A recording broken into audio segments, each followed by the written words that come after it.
Get ready to dive into a world where empires stand on the brink of war and terrible monsters tear at the fragile borderlands of men. The Adventurer-Conqueror King System Imperial Imprint, or as we like to call it, Acts 2, is now live on Kickstarter. Acts 2 is the new edition of the acclaimed best-selling fantasy role-playing game. You'll find everything you need to enjoy epic fantasy campaigns with a sweeping scope. Whether you want to crawl through dungeons, experiment with alchemy, crossbreed monsters, run a merchant emporium, raise an undead legion, or even conquer an empire, Acts 2 supports your playstyle. Acts 2 integrates experience point mechanics, making campaign activities a seamless part of the core gameplay loop. Your character levels up in new and exciting ways each time you play, adding massive replayability to each of your adventures. Acts 2 offers 18 character classes, 378 spells, new combat mechanics, and so much more. Support Acts 2 on Kickstarter today.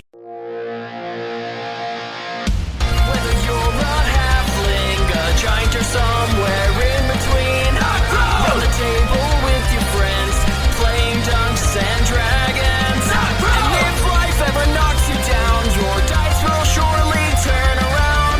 Roll your stats, it's time to quest. Let's put your characters to the test. Hello and welcome to Knocked Prone, a podcast of high crits, small fits, and varying wits. My name is Cade, and I'm the host and dungeon master of this Dungeons & Dragons 5th edition adventure, and I'm joined here by the players to my left. Mason playing Litsea.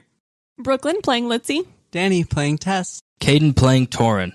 All right, awesome. So as last we left our adventurers, they were in the Fey Wild. They had a discussion with Adelina, Torinn's cousin. Torinn being Blink, who changed his name as part of his Dragonborn culture that he encountered while he was in his wildfire state. The party found a gigantic maelstrom of wild magic that provided magical items to those who were not touched by the Fey. So unfortunately, Litsea and Torinn did not get magical items, but Tess and Litsea did get magical items. So as we left our characters, they were going through the woods, and you guys are just about to, you're hearing this commotion in the trees, and you're hearing some wise old voices talking 100 feet in front of you. What would you like to do? Let's go investigate. So you walk up to this camp, and it seems to be an empty field other than this pile of sticks. And there's a bunch of trees, obviously, in the field as well. And as you approach this field, one of the trees is like, "And what are they doing here?" Hi, my name's Tess. Well, hello, Tess. And this is Tim. And this is... we haven't named her. She's beautiful. And then this is my bumblebee. His name is Big Boy. I hope there will not be a test. I am not going to remember these names. Are you sent here by Adelina?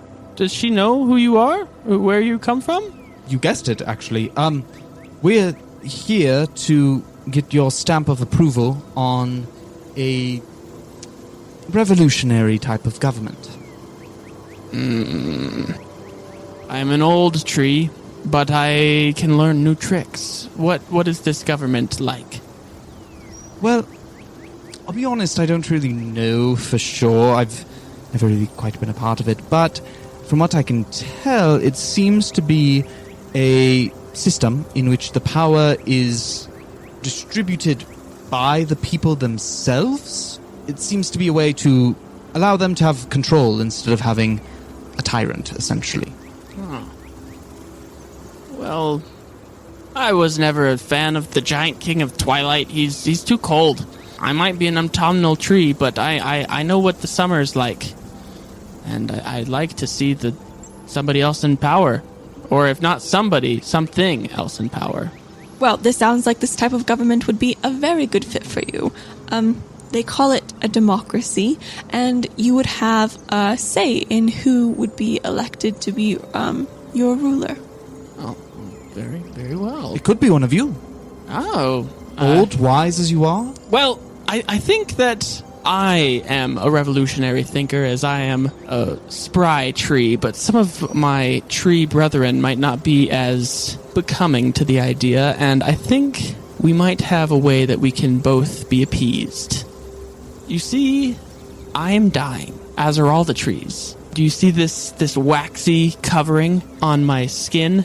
And he reaches forward and touches the bark on him, and as he pulls back, this syrupy, slick wax comes off of the tree. I have been cursed, and, well, I was keeping this curse at bay. Well, not me personally. There was a man, a wonderful man, who tended to our forest. He was great to all of us. He hasn't been around for a while. Who is this man that you were referring to? Oh, he's a creature like none other. His name was Bill. Boggy Billy? Boggy Billy. Yes. Well, we come bearing some bad news. Your boy's dead. Oh. This pile of sticks in the middle of the forest stands up, and they are a creature that is called a woad, a wood woad. They look over at the party, and they say, "Dad? He's dead? My father is dead?" I'm gonna take Tim over there and, like, untie Boggy Billy and, like, lay him next to the sticks. They cry immediately. They weep over the body of their father. I'll kind of kneel down and say, he died protecting the forest and protecting us. He was a good man. And who knows? There's magic out here. More plentiful than anywhere else. I've heard of spells bringing people back to life. Who's to say it can't happen to you? I'll kneel down and quiet enough for no one else to hear, but just to the kid. I'll whisper, "I will fix this." They, through tears, say, "Okay, I believe you." And this old tree looks over and is like, Maple, leave these adventurers alone and go grieve in peace somewhere else. We were talking business. What? He scratches like behind his head, and it says, "Without this child's father, we will all die, actually. And then we'd all need to be brought back if a new shepherd cannot be found of this forest." Similarly, I'm going to walk up to the tree and touch it, and at 3rd level, cast Remove Curse. Does it? He said he was cursed, so does it work? This tree springs back to life. The wax falls away from it and seeps into the dirt. And it looks at you and it says, I'm free. But how much can you do that? 3 times a day. Currently. Look around you. And as you look around, you notice all the trees around you have faces. And many of them have their eyes closed and look old and somber and just dying.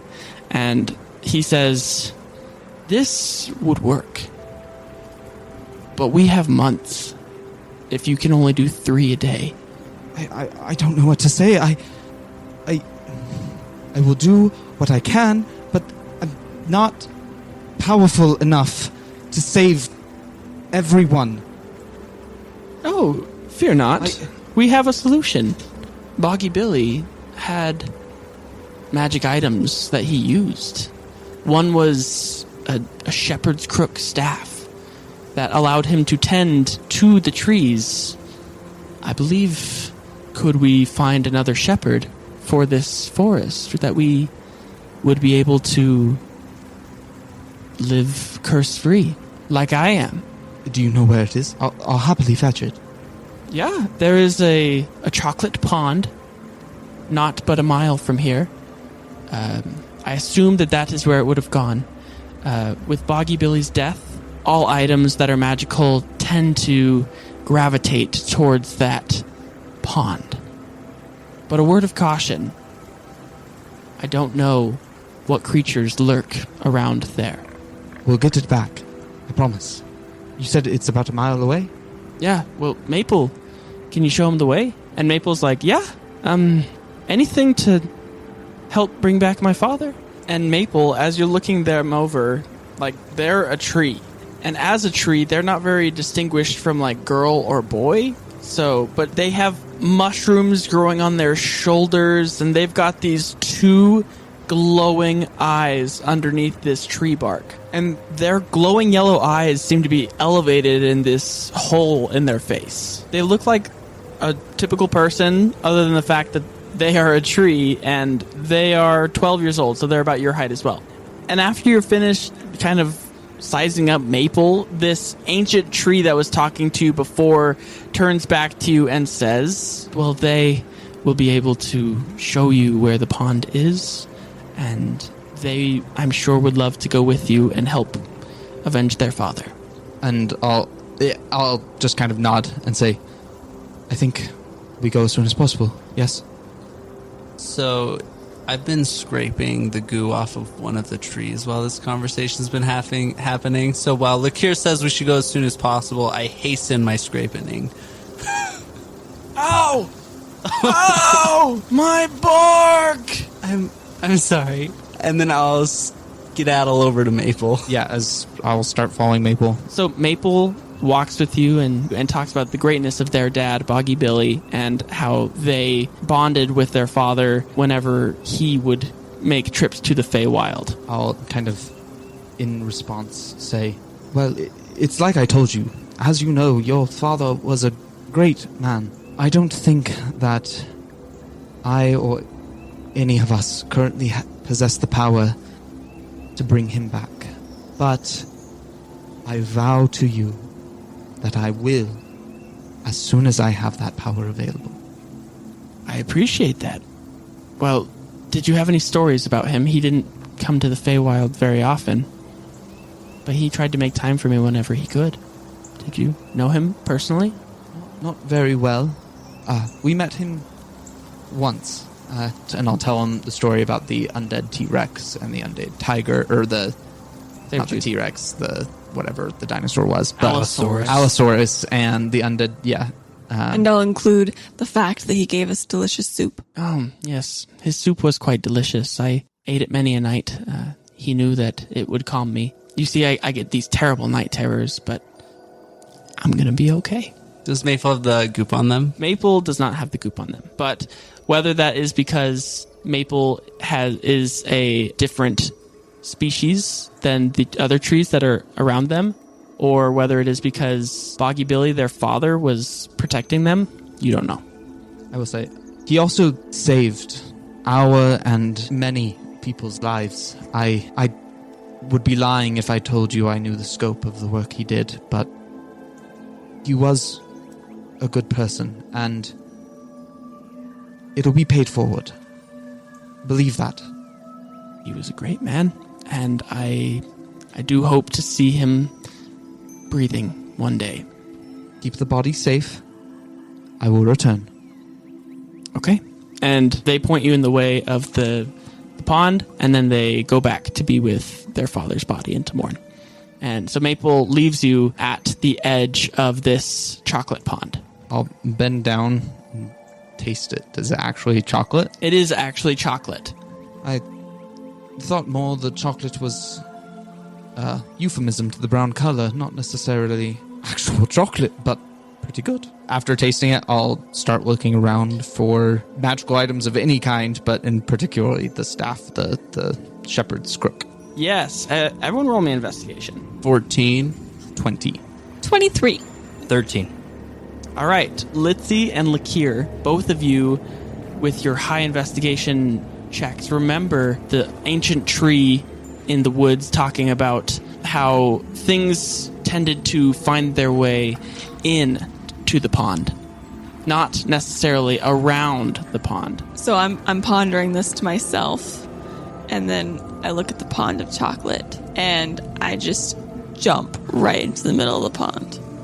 Okay. As far as I can go. Yeah, so you jump, you get about 10 feet out towards the middle of the pond, and you're able to tread like it is water, but as you open your mouth, it's like a, like chocolate pudding, like a pudding cup. Like that's the taste that you're getting if you're drinking any of this. Oh, I do.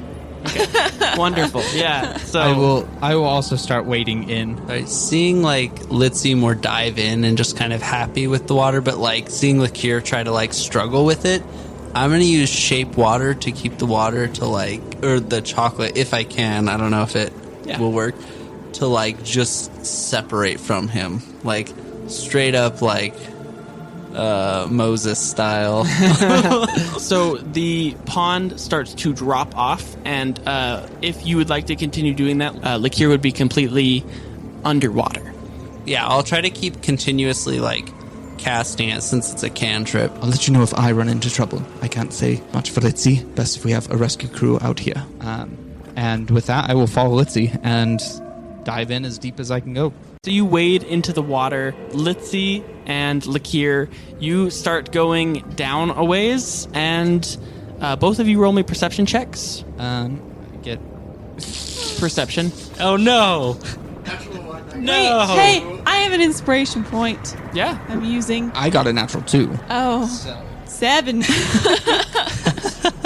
3. Oh my gosh, you guys. Okay. You don't notice anything. Murky chocolate water? That would be hard to find something. I imagine keeping our eyes open is like... Impossible. Lakir, does a 14 hit your armor class? It does not. Okay. Litsea, Try me. does a 12 hit your armor class? No. Okay, you feel things like hitting your legs in the water? You're not sure. I'm gonna like come up for like a breath of air to see if I can find Lakir to ask him if he felt that. Is it so, like, is the water so obscure that we can't even see? It's chocolate milk. Okay, so it is literally just Literally just... consistency and everything. Okay. Yes, consistency and everything. You can't see anything. You could feel something move past your leg. Well, Mama didn't raise no quitters, so I'm going to go down another 15 feet, continuing to look for items. While Litsy's up, I'm gonna ask her what she saw or what happened down there. It's really, really hard to tell what's going on, and I'm not even sure how deep it is, but I didn't reach the bottom. But I did feel something brushing against my feet, and I have no idea what it was, but I assume it's something living. I don't know if Lakir felt it as well, but he's still under. Maybe it's a friend. There is a chance. Tess, would you like to come in? Yeah, I think I'm gonna try. I'm going to as well, but before I do, I'm gonna cast Mage Armor. Wonderful. Wild Magic. Does Yes. that work in the Fey? Yes, it does. Okay. Roll me. You get advantage, actually, on a wild magic roll. Roll me a d20 and then roll 2 d100s, and I will tell you both, and you can choose between the... Natural 20. I swear, so many of your magic table rolls are. That I know, are amazing. I know, that's He the said dice. it's a good one, and it Yeah. literally always does. Yeah. And then 24 on the first one. 2. A 24 on the natural 20 table. You can comprehend all languages for 3 days, or for 4 rounds, or all damage dealt to your allies is subtracted by 5. I'm gonna go with that one. Okay, so all damage... That was the responsible choice. Yeah. A warding bond appears over all of you as this wild magic energy thrums and goes through you, and Imagine, like, you just like, we're under attack, but look what I can do, and just start speaking a different language. That would have been cool. Lakir does a 21 and an 18 hit your armor class, They both do. and a 13. Misses. You are going to take 10 points of bludgeoning damage, and you are restrained. Okay.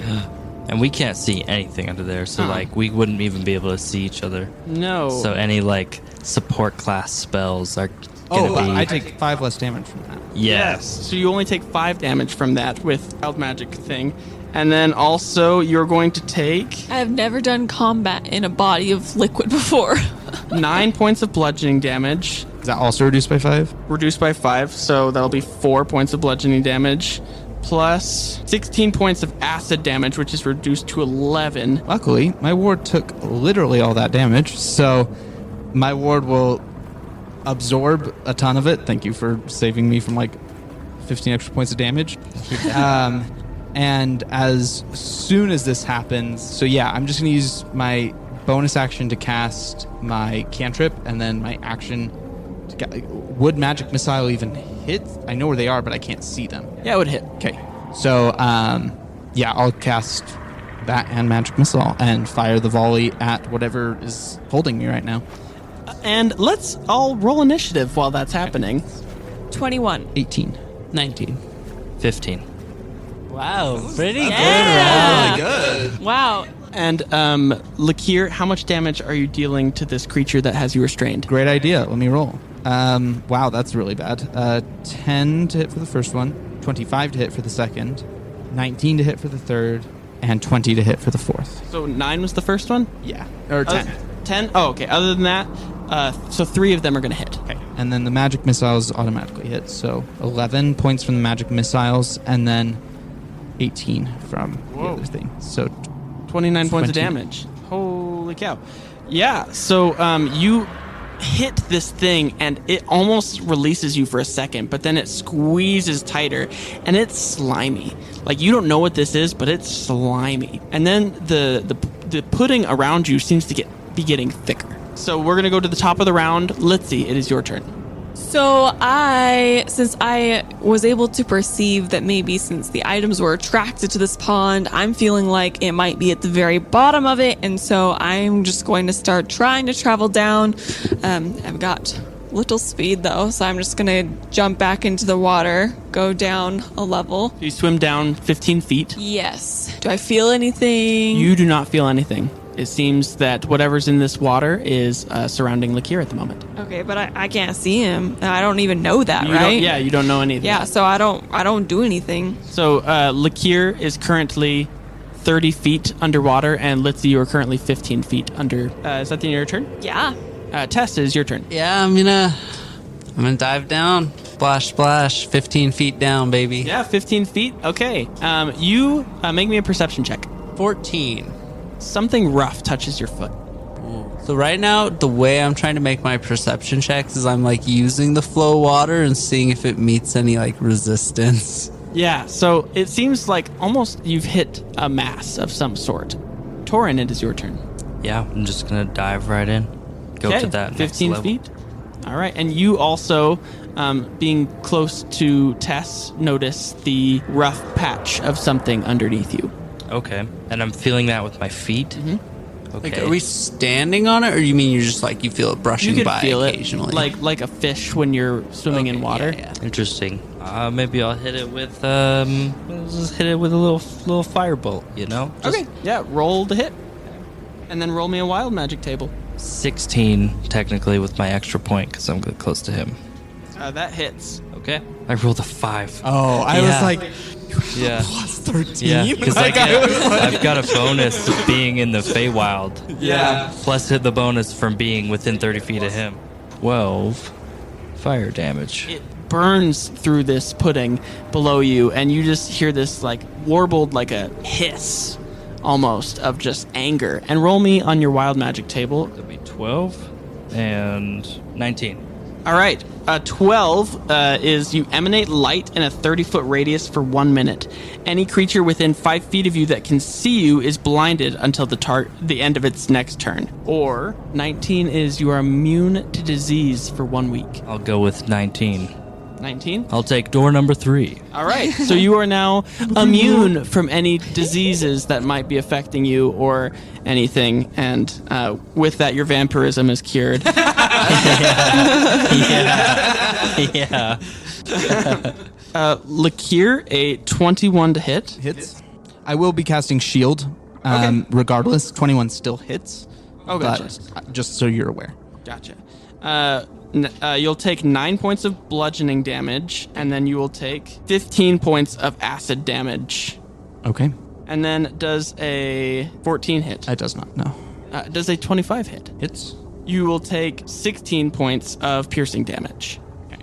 But Minus 5, so that will be 11 points of piercing damage. Litsea, it is back to your turn. All right, I am going to swim down. Well, actually, before I swim down, I am going to cast False Life as I'm feeling a little bit of eeriness around me. So I just gained 8 temporary hit points. Wonderful. Okay. And then I'm going to swim down another level. Okay, make me a perception check as you do that. Okay, 7. Unfortunately, the pudding is obscuring your vision, and you don't see anything. And you don't, but you do kind of feel like as you're getting lower, this pudding's getting thicker. You don't know why. Okay, with that, it is going to be Tess, your turn. I'll dive another 15. Okay, so you go down another layer into this pond, and as you do, make me a perception check. Alrighty. Natural 20 plus my wisdom modifier, which is +4, so 24. With a natural 20, your eyesight, you know how, so humans don't have dark vision, but for whatever reason, in this moment, Tess has pudding vision. So for whatever reason, you are now fully able to see all through the water like it is clear as day. And you see Lakir wrapped by a giant constrictor snake, being bit upon by another giant constrictor snake, and this black pudding, instead of chocolate pudding, is surrounding him with this pseudopod type essence that is just encapsulating Lakir completely as he's being attacked by 3 creatures. So that seems like it's the pudding itself, but not... It is not like a separate creature, or is it a separate creature? So it blends in very well, but is distinct from the liquid. Yes. Okay. With that, I think that's where we're going to end our session. But my name is Cade, and I'm the host and dungeon master of this Dungeons & Dragons 5th edition adventure, and I'm joined here by the players to my left. Mason playing Lakir. Brooklyn playing Litsea. Danny playing Tess. Caden playing Torinn. All right. Thank you so much. And remember, if you love our podcast, go and leave us a review on Apple Music. And we would love to be able to hear who your favorite character is, what your favorite episode is. Just tell us anything about the podcast that you are just in love with, because it really helps us get out into more people's homes, in listening libraries. We're able to better be what we are as a Dungeons & Dragons podcast. And with that, we hope you remember that when life knocks you flat on your back, all you got to do is keep rolling. And we hope you have a wonderful rest of your day.